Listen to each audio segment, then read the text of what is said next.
Selamat malam everyone, welcome back to Project D. Lagi-lagi bersama Dani dan kembali lagi kita ke dalam eksklusif series di mana narasumber yang kita hadirkan ini akan menceritakan pengalaman mistisnya langsung kepada kalian hanya di channel kami. Dan semoga kalian yang menonton video ini sampai habis dan mensubscribe Project D dilancarkan segala rezekinya, lancarkan segala urusannya dan jodohnya. Amin.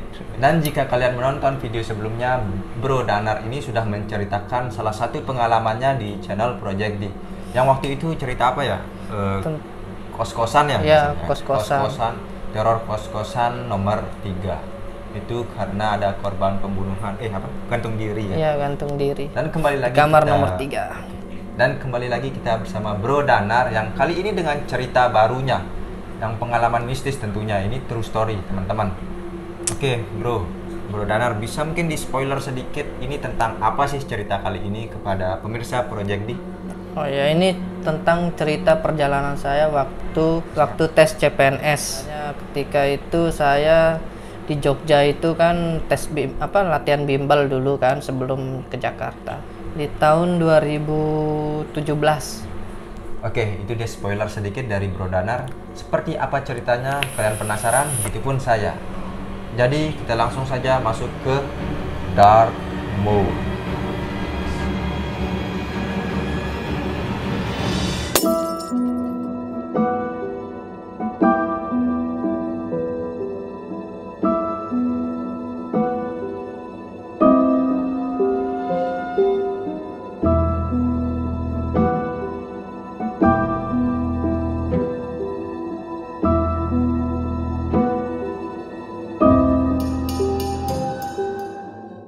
Begini ceritanya. Ketika itu pada tahun 2017, bulan Oktober, saya dapat informasi dari teman dibuka tes CPNS. Ya, kita kan senang kan? Ya, ada kesempatan nih untuk daftar. Saya bilang menjadi PNS, daftar kan? Tes CPNS itu daftar di websitenya. Setelah saya daftar di websitenya itu, akhirnya saya untuk memutuskan untuk pergi. Nah, sebelumnya saya mengambil tes CPNS itu di daerah Jakarta. Tapi sebelum saya ke Jakarta, saya ke Jogja dulu. Nah, akhirnya saya ngambil tiket pergi ke Surabaya waktu itu. Kenapa saya ngambil ke Surabaya? Ambil pesawat tiket ke Surabaya karena saya pengen naik kereta dulu. Waktu itu tuh pengen sekalian jalan-jalan lah. Karena sumpek kan di rumah. Nah, kita pengen jalan-jalan ke Surabaya. Waktu itu besoknya kebetulan tiket pesawat itu pukul jam 9 pagi. Sini dari rumah saya berangkat jam 8. Nyampe Bil itu kurang lebih ya sekitar jam setengah 9 lewat kan. Jam 9 itu saya berangkat lah pesawat saya ke Surabaya. Nah, sesampainya di Surabaya di Bandara Juanda, langsung saya ke kereta api, stasiun kereta api. Karena memang niat tujuan saya kan pengen jalan-jalan dulu naik kereta karena enggak ada kereta soalnya kan di Lombok ini. Akhirnya saya menuju ke sana naik taksi. Sesampainya saya di stasiun kereta api pukul 10 jam 10-10an lah. Jam 10-an itu saya nyampe di stasiun kereta api. Kebetulan saya dapat tiket itu waktu itu kereta api itu jam 12 siang kan. Nah, akhirnya saya tunggu dulu di sana. Saya makan dulu di stasiun itu kan. Datanglah seorang pengemis. Waktu itu pengemis ini udah lumayan tua lah, bisa dikatakan lah, tapi bukan kakek atau nenek, udah tua udah pokoknya. Nah, tubuhnya itu ya gimana lah seorang pengemis kan, compang-camping kayak gitu-gitu seperti itu. Akhirnya nyamperin saya, dibilang gini, "Mas," dia bilang gitu, "minta sedekah," dia bilang gitu. Kasihan, ya udah saya kasih seadanya. Setelah itu saya kasih, dia nanya ke saya pengemis ini, dia bilang gini, "Masnya mau kemana?" Dia bilang gitu. "Jogja, Pak," saya bilang gitu. "Oh, dari mana emang asalnya?" Dia bilang gitu. "Saya dari Lombok mau ke Jogja." "Oh, Oh iya dah kalau gitu hati-hati ya. Terima kasih atas anunya, pemberiannya, dia bilang gitu. Soalnya saya lihat banyak keganjalan selama perjalanan nanti, dia bilang gitu. Ya, ya Pak, saya bilang gitu kan. Terima kasih juga dah nasehatin saya bilang gitu. Oke lah, singkat cerita jam 12 tuh udah nyampe kan stasiun. Masuklah saya ke gerbong kereta api itu. Sambil barang saya taruh di atas kereta api itu, di anunya itu kan, di atasnya kursinya itu tempat anunya. Saya taruh sana, saya duduk. Nah kebetulan di samping saya itu cowok yang duduk. Oh iya Mas, mau kemana? Dia bilang gitu. Ini saya mau ke Jogja sih. Oh mau ngapain ke Jogja? Ini mau ke rumah paman, jalan-jalan. Tapi sih saya sebenarnya mau mau ke Jakarta. Dia bilang gitu. Wah mau ngapain ke Jakarta? Dia bilang gitu. Mau tes CPNS. Saya bilang gitu. Wah kebetulan lagi, saya bilang. Kebetulan kita juga ini mau ke sana nih, tapi kita langsung ke Jakarta ini kereta ini, dia bilang gitu kan. Oh masa, saya bilang gitu. Iya, saya bilang gitu. Dia bilang lagi, oh iya kenalin, dia bilang gitu. Kenalin, nama saya Tony, dia bilang gitu kan. Oh iya kenalan, nama saya Danar, saya bilang gitu. Oh masnya mau ke Jakarta? Iya mau tes CPNS. Saya mau sambil tes CPNS di sana di Jakarta, dia bilang gitu. Oh kebetulan sama sih, tapi saya mau tinggal stay dulu di Jogja, saya bilang gitu kan.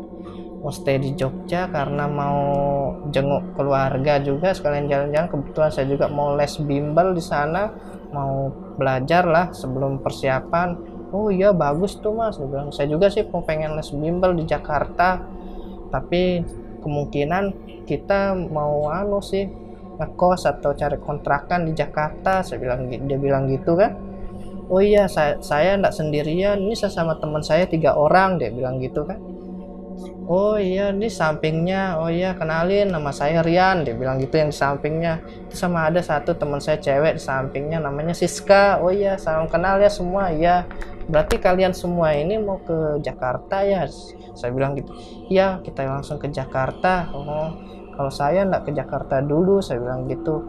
Saya mau ke Jogja, saya bilang gitu. Mau jenguk keluarga lah, sekalian saya mau pengen les bimbel di sana. Oh iya. Terus saya bilang gini, oh ya boleh nggak saya minta nomor WA-nya, saya bilang gitu. Supaya nanti kalau saya di Jakarta kan, supaya ada teman, saya di sana juga nggak ada keluarga. Iya sama kami juga nggak ada keluarga sih, rencana mau ngekos atau kontrak, cari kontrakan, dia bilang gitu kan. Nah akhirnya tukeran dah kita nomor WA nih kan, tukeran nomor WA semua. Saya minta nomor WA-nya Tony, nomor WA-nya Siska, sama nomor WA-nya Rian. Nah akhirnya saya tukeran nomor WA. Langsung selama perjalanan itu ya kita ngobrol-ngobrol banyak lah kayak gitu, saling kenal. Dari mana, dia bilang saya dari Lombok. Kebetulan si Rian ini dia dari Malang. Nah dan si Tony ini dari Surabaya. Nah Siska ini juga dari Malang ya. Kebetulan mereka itu satu kuliah dulu di Surabaya. Mereka itu tapi cuman berbeda daerah mereka, tapi satu kuliah dulu. Nah akhirnya sesampainya di Jogja, saya turun stasiun Jogja kan. Ya Mas semuanya saya duluan ya, saya turun di Jogja. Oh iya hati-hati Mas, kalau gitu berarti langsung ke Jakarta ya kalian, saya bilang gitu kan. Iya kami langsung ke Jakarta nih, saya bilang. Selesai turun dari kereta ini, saya bilang oh iya kalau gitu saya duluan ya. Saya naik taksi lagi, naik taksi, cari taksi kan stasiun Jogja itu. Akhirnya saya dapat taksi. Mau kemana Mas, dia bilang gitu anaknya tukang taksinya. Saya mau cari ini Mas, saya bilang di mana ya tempat rental motor, saya bilang di Jogja ini. Soalnya saya nggak ada motor di sini. Oh iya tahu saya Mas, bilang. Oh daerah mana? Sini kok dekat kok, daerah Sleman Yogyakarta. Nah pergi ke sana, nyampe di tempat penyewaan motor. Saya sewa lah motor itu per hari lah hitungannya. Tapi saya sewanya tuh sebulan langsung, saya kasih uang langsung sebulan sewa motor tuh. Nah selesai saya sewa motor, pergilah saya ke rumah paman saya tuh di daerah Bantul, Yogyakarta. Pergi ke sana, selama perjalanan itu, nah sekitaran jam berapaan tuh kan udah malam banget. Akhirnya saya pergi langsung ke rumah paman saya. Paman saya kebetulan dia WA juga nih, udah nyampe mana? Ini udah nyampe Jogja Sleman, mau nih rental motor. Saya bilang oh iya langsung aja ke rumah. Bilang langsung dia search share lokasi kan di lewat WA. Ya udah saya ikutin daerah situ kan. Nah ikutin, pergilah saya langsung ke Bantul. Nah selama perjalanan sampainya di Bantul, masuk di perkampungan rumah paman saya tuh kan, di sana kan gambarannya seperti ini. Di sana itu kan untuk perkampungan itu sawah, tapi sebelum masuk perkampungan itu ada sebuah jembatan yang mungkin lumayan tua lah jembatan itu gitu. Nah sawah kan namanya juga kampung kan, sawah banyak gubuk-gubuk gitu di daerah Bantul itu sawah. Nah, akhirnya masuk ke sana. Sebelum saya melewati jembatan itu, saya lihat sosok wanita berbaju putih, rambutnya panjang, berdiri di jembatan itu kayak semacam kuntilanak lah. Diam saya di jembatan itu kan, sediam. Astaga apa itu, saya bilang gitu. Langsung akhirnya saya bel permisi gitu kan, tanda permisi. Saya coba berusaha lewatin jembatan itu kan, sambil saya lihat itu di kaca spion itu wanita itu masih dia ada. Nah, terus lewatin, lama-lama kok motor saya berat, saya bilang gitu. Setelah lewat jembatan itu, ternyata saya lihat di belakang dia ngikutin di belakang naik motor cewek itu. Ini bener nih, ikutin di belakang, dia gonceng sambil dia menyeringai, tahu kan, sambil dia ketawa. Nah, seperti itu sampai terus akhirnya saya ngebut kan, berlihat dari belakang dia menyeringai itu, nggak berani saya melepas motor saya tuh, ngebut saya nih sampai nah kebetulan udah masuk perkampungan itu, nyampe di kayak madrasah gitulah, pesantren gitu. Di situ dia nggak ada kuntilanak itu. Nyampe lah saya di rumah paman saya itu. Saya parkir motor, saya ketok. Yuh, kenapa kamu pucat? Dia bilang gitu. Paman saya ini, kenapa kamu pucat? Dia bilang, kamu habis lihat hantu ya? Dia bilang gitu. Iya paman, saya bilang gitu. Saya baru lihat hantu, saya baru lihat setan, saya bilang gitu. Oh, saya lihat setan itu di saya bilang di jembatan itu, jembatan seberang pas sebelum masuk perkampungannya, saya bilang gitu. Oh pantas, itu bentuk ucapan selamat datang biasa itu kalau warga baru, dia bilang gitu. Terus dalam hati saya, kok ucapannya tuh serem amat, saya bilang gitu kan. Ngeri sekali ucapannya, tapi biasa kok kalau kamu lewat sana itu udah ndak bakal diganggu lagi, dia bilang. Memang kalau orang pendatang, orang yang baru dia lihat itu selalu dia menampakkan seperti itu. Ya udah kalau gitu istirahat aja, ada kamar kosong kok, udah saya siapin, dia bilang gitu. Kebetulan paman saya ini tinggal kan sama istrinya, 3 anaknya, ponakan saya, 3 sepupu lah biasa dibilang, 3 sepupu. Nah itu ada kamar kosong, di sana saya istirahat tidur. Besok paginya saya mau pergi kan, mencari les bimbel itu. Pergi saya tes bimbel, dapet. Pulang sore paman saya bilang gini, kayaknya kita dulu deh, dia bilang gitu.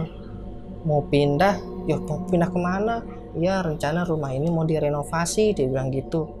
Oh mau pindah kemana paman? Saya sih mana-mana aja, ayo aja, nggak apa-apa nih, dia bilang gitu. Tapi kita agak jauh daerahnya, dia bilang gitu. Daerah Kaliurang, dia bilang gitu. Oh daerah Jogja Kaliurang, yang mau ke Gunung Merapi itu. Tapi di daerah sana kebetulan paman dapat dapat rumah kontrakan di sana, tapi untuk sementara kita tinggal di sana dulu selama 1 bulan saja, dia bilang gitu paman saya nih.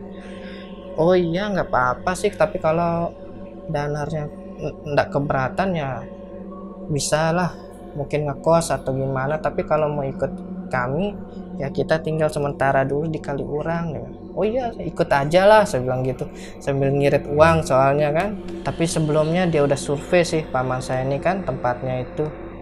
Nah akhirnya saya masuk ke daerah Kaliurang itu, udah nyampe kita di rumah kontrakan tuh, di situ saya aneh, kejanggal, saya bilang gitu. Kenapa gitu? Karena rumah ini berdempetan, tapi sebelahnya itu nggak bisa ditempatin, padahal rumah itu kan jadi satu, dia tempatnya itu jadi satu, cuman dia sama tempatnya itu dia sama tapi dia berdempetan gitu. Nah sebelahnya itu nggak bisa dikontrakin, saya bilang paman kenapa kok sebelahnya nggak ditempatin, saya bilang gitu. Itu karena peninggalan orang tuanya, dia bilang gitu, yang punya tempatnya kita bisa ditempatin di kamar sebelah rumah yang sebelah ini, dia bilang gitu. Oh gitu. Ya udah akhirnya kita masuklah ke sana kan, tempat tempat kontrakan itu mau ndak mau. Tapi di daerah Kaliurang itu tempatnya itu, di sana kita melewati bambu besar. Nah anehnya di sana daerah situ tuh, entah mungkin kepercayaannya mereka di sana itu, mereka tuh kalau meninggal itu dia kuburnya di halaman. Jadi setiap ada yang mati itu, dia kalau kuburannya itu berdekatan dengan rumah-rumah gitu dia modelnya. Istirahat, kebetulan kamar ini cuman ada tiga kamar, satu buat paman saya sama istrinya, 2-nya ini buat anaknya kan, mereka tidur dua. Nah ya saya nggak dapat tempat kamar, ya saya bilang nggak apa-apa deh, saya tidur di aja depan TV, saya bilang gitu, santai aja kan toh juga cuman 1 bulan, saya bilang gitu. Iya sih, dia bilang gitu. Akhirnya paman saya, ya udah nggak apa-apa di sini aja paman, saya bilang gitu.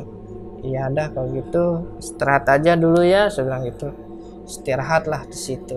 Besok paginya lah kita melanjutkan aktivitas seperti biasa. Saya pergi les, paman saya pergi kerja. Kebetulan ponakan saya ini satu nih dia udah kerja juga di salah satu perusahaan lah di Jogja itu. Pergi kita setiap pagi seperti itu.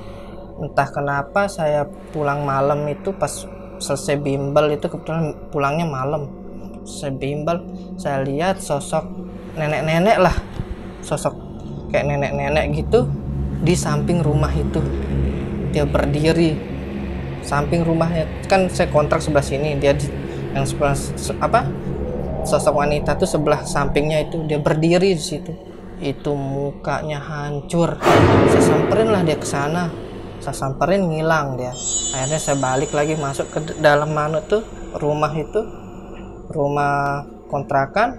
Saya, "Yuh, ada apa kok kamu bengong? Tadi saya lihat ada orang di samping rumah ini," saya bilang gitu. "Masa sih?" saya bilang gitu. "Iya, dia kayak semacam nenek-nenek gitu," saya bilang gitu. Pokoknya hancur, perlumuran darah lah dia sosok itu. "Alah, itu perasaanmu aja," saya bilang. Dia bilang gitu kan, ini paman saya ini. "Udahlah, ayo dah kita makan, udah makan malam soalnya nih," dia bilang. "Oh iya," saya bilang gitu. Akhirnya kita makan. Kenapa waktu malam itu saya susah tidur? Malam itu susah tidur sekali, nggak bisa tidur dah pokoknya. Mungkin karena pengaruh kopi, mungkin itu, entah pengaruh apa, saya susah tidur. Kebetulan paman itu juga ketiduran di depan TV. Saya kan tidur depan TV, susah tidur saya sambil ngerokok, susah sekali tidur, saya bilang gitu. Akhirnya saya ke dapur. Kebetulan dapur itu ada jendela yang keluar. Nah akhirnya saya ambil gelas itu sambil saya minum gini.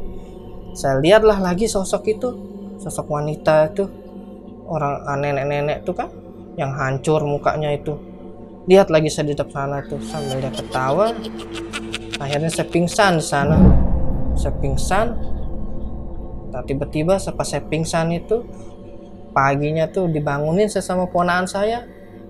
Yoh, kenapa pingsan? Bilang, nggak tahu, kepala saya pusing, saya bilang gitu. Mungkin karena efek begadang, mungkin saya bilang gitu. Oh gitu, walah kalau gitu istirahat aja, dia bilang gitu. Akhirnya saya istirahat di situ depan TV itu, saya istirahat tidur di situ kan. Kenapa, entah kenapa siang atau apa kan rumah itu sepi, ada suara bayi nangis gitu, kayak nangis suara bayi. Akhirnya saya berusaha dengan sakit kepala saya tuh, saya berusaha sampai mau ke sana.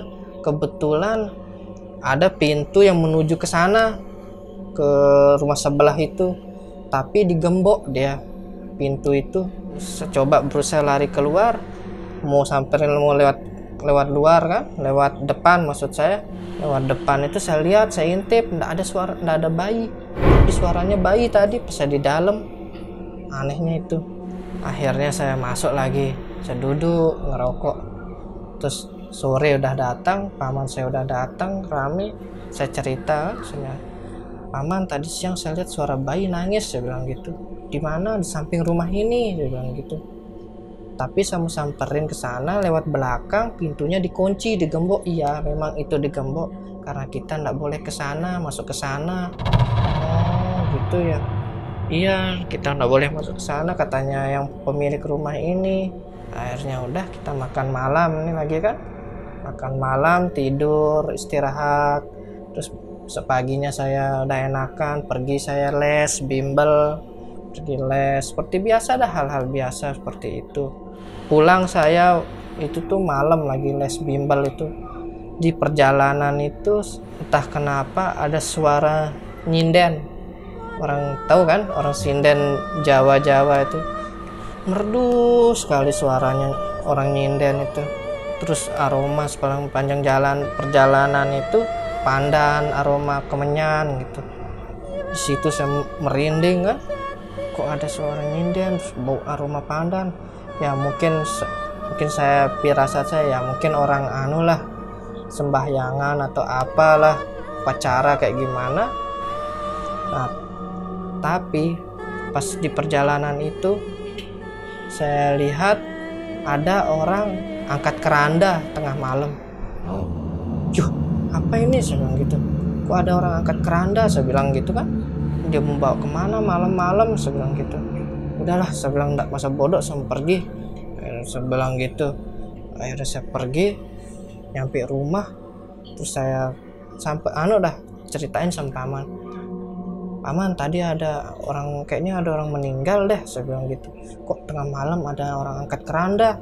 Saya bilang, hah serius? Dia bilang gitu. Iya, sepanjang perjalanan itu. Waduh, paman sih nggak tahu soal itu, dia bilang gitu.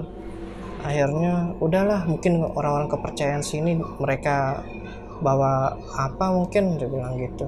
Bawa tumbal atau apa, paman sih nggak tahu, saya bilang gitu. Tapi kita nggak usah terlalu ikutin urusan mereka. Yang jelas di sini kan kita cuman ngontrak, dia bilang gitu kan. Setelah itu tiba-tiba di dapur nih kayak mangkok pecah, cetar, jatuh sendiri. Kita semua kan kaget, lagi makan malam di sana, jatuh sendiri. Ayo coba kita lihat, dia bilang gitu. Akhirnya pergi kita ke dapur tuh kan, itu berserakan. Ya udah kita pungutin, kayak kita lanjut makan, dia bilang gitu. Akhirnya udah kita lanjut makan, malamnya tidur. Tiba-tiba entah kenapa malam itu suara orang nyinden di rumah itu. Orang nyinden, orang Jawa tuh kan, suara nyinden. Tapi anehnya cuma saya yang dengar suara nyinden itu. Nah saya kan penasaran mencari titik sumber suaranya tuh di mana. Saya keluarlah. Kenapa entah sumber suaranya tuh menuju rumah yang sebelah ini. Rumah yang sebelah yang nggak boleh ditempatin ini. Ada sosok wanita lagi. Dia lagi sisir rambutnya sambil begini. rambutnya tuh putih panjang. Akhirnya sambil dia nyanyi, pas saya lihat ke jendelanya tuh langsung dia ngadap ke saya, matanya merah, kaget saya langsung. Astaga, langsung saya masuk lagi ke dalam sambil dia ketawa menyeringai, itu ketawa yang gitu. Astaga, saya bilang, ada apa sih di rumah samping ini, saya bilang gitu kan. Suara kejadian aneh, saya bilang gitu. Padahal kita kan cuma ngekos kontrak di rumah ini, saya bilang gitu, nggak ada ngelakuin kesalahan. Akhirnya tiba-tiba masuk saya ke dalam, tidur susah tidur, terus suara sinden itu sekali masih terdengar di dalam itu, suara sinden itu. Akhirnya saya ketok lah pintu kamarnya paman saya ini, ketok. Ya ada apa Nar, dia bilang gitu. Paman saya nih dengar suara nyinden enggak, saya bilang gitu. Enggak ada nih, udahlah tidur aja, dia bilang gitu. Suara sinden ini mengganggu sekali. Oh ya udah kalau gitu paman temen tidur deh di luar, dia bilang gitu. Kayaknya kamu ketakutan banget, dia bilang gitu. Ya udah tidur. Paman saya tidur di depan TV itu, hilang suara nyinden itu. Nah akhirnya singkat cerita udah 1 bulan kan, kita packing lah barang, mau pindah ke rumah paman saya yang di Bantul itu. Entah kenapa pas packing itu ada bunyi suara HP saya, suara masuk SMS. Saya kirain dari CPNS atau apa. Saya buka tuh bunyinya gini, kalian cepat segera pergi dari rumah ini atau enggak kalian akan saya usik semuanya, katanya. Saya cuekin aja, mungkin orang-orang apa mungkin, tapi saya packing itu saya coba telepon dia. Entah kenapa saya telepon tuh enggak nyambung suara telepon itu. Besoknya kita yasinan di rumah paman saya di Bantul ini, kita yasinan ucapan selamatan lah, karena rumah baru direnovasi. Selesai saya yasinan itu, besoknya bunyi lagi HP itu, kalian kemana, di sini Nyai kesepian, sinilah kembali ke rumah ini. Dia bilang, ih siapa sih nih, iseng banget, saya bilang gitu. Akhirnya saya coba telepon, nggak nyambung juga. Pas langsung bunyi SMS itu langsung saya telepon, nggak nyambung juga. Akhirnya besoknya selesai saya yasinan itu, saya ambil lagi barang-barang di rumah kontrakan tuh, sisanya paginya saya barang itu. Besoknya itu setelah sebulan saya tinggal di rumah paman saya di Bantul itu, saya selesai teles bimbel, berangkatlah saya ke Jakarta. Paman saya mau pamit ya. Iya saya mau cerita nih paman, saya bilang gitu. Oh ya, mau cerita apa, dia bilang gitu. Ini kok ada SMS 2 masuk kemarin itu, kejadian itu, dia bilang gitu. Oh iya, coba lihat paman, lihat. Astaga, ini logat Jawa, bahasa Jawa, tapi kata-kata bahasanya seperti tadi. Tapi bahasa Jawa, ini apa artinya, saya bilang. Di tuh ternyata artinya seperti yang saya bilang tadi. Berarti dari rumah yang kontrakan itu kayaknya nih, dia bilang gitu paman saya nih. Terus oh iya gimana sih itu rumah kontrakan itu sekarang udah dibakar sama warga. Astaga, kenapa gitu, dia bisa bilang gitu kan. Dibakar karena setiap orang ngontrak situ diganggu. Emang di situ tuh dulu bekas apa sih? Iya, di situ tuh bekas dukun beranak. Jadi setiap orang pergi berobat dulu di sana, anaknya tuh selalu mati di dalam dukun itu. Nah jadinya orang itu marah, dukunnya itu dibunuh di tempat situ, di halaman situ. Dan akhirnya sekarang rumah itu semua dibakar dan tanahnya itu sudah diwakafkan jadi kuburan. Ya udah kalau gitu hati-hati ya, selama perjalanan ke Jakarta ya, sebilang gitu. Akhirnya saya di stasiun kereta itu saya kontak lah teman-teman saya gitu. Seperti itu. Oke, itu dia perjalanan Bro Danar dari Lombok menuju ke Surabaya langsung ke Yogyakarta. Jadi baru 3 tempat, belum yang terakhir ke Jakarta. Jakarta. Ya. Mungkin di Jakarta ini karena ini durasinya sudah cukup bengkak mungkin ya. Kita sambung saja di part keduanya, oke? Jadi buat kalian yang ingin nonton kelanjutannya silahkan saksikan part 2-nya setelah video ini, oke? Seperti biasa jangan lupa sholat. See you on the next video. Assalamualaikum warahmatullahi wabarakatuh.